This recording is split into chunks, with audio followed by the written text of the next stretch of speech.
வென்று முடிக்க நேயர்களுக்கு வணக்கம். ஈரோடு கிழக்கு சட்டமன்ற தொகுதியினுடைய இடைத்தேர்தல் தற்பொழுது பரபரப்பாக பரப்புரைகள் சென்று கொண்டிருக்கக்கூடிய நிலையில் நாம் தமிழர் கட்சியின் சார்பாக இன்று அக்ரஹாரம் பகுதியில் ஏற்பாடு செய்யப்பட்டிருந்த பொதுக்கூட்டத்திற்கு காவல்துறையினரால் கடும் நெருக்கடி கொடுக்கப்பட்டுள்ளது. காவல்துறையினரால் நெருக்கடிகள் கொடுக்கப்பட்டதாக சமூக வலைதளங்களிலே காணொலிகள் பரப்பப்பட்டு வருகின்றன. இந்த காணொலிகளில் ஒரு பகுதி உங்களுக்காக.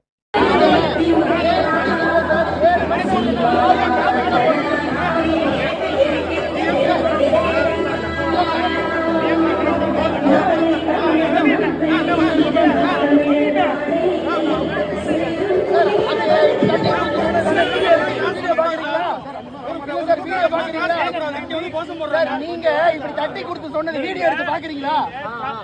வாங்க வாங்க எல்லாரும்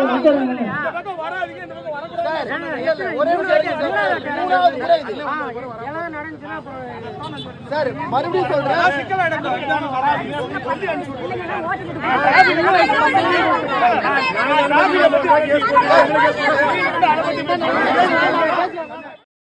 இந்த மாதிரியான கடும் நெருக்கடிகளுக்கு பிற்பாடு நாம் தமிழர் கட்சியினுடைய பொதுக்கூட்டம் தற்பொழுது சிறப்பாக நடைபெற்று வருகிறது. இவ்வாறான அடக்குமுறை நேரத்திலும் அதனை தன்மையாக அணுகிய நாம் தமிழர் கட்சியின் செய்தி தொடர்பாளர் பாக்கியராசன் அவர்களுக்கும் அவர்களது குழுவினருக்கும் பாராட்டுகள் குவிந்து வருகின்றன.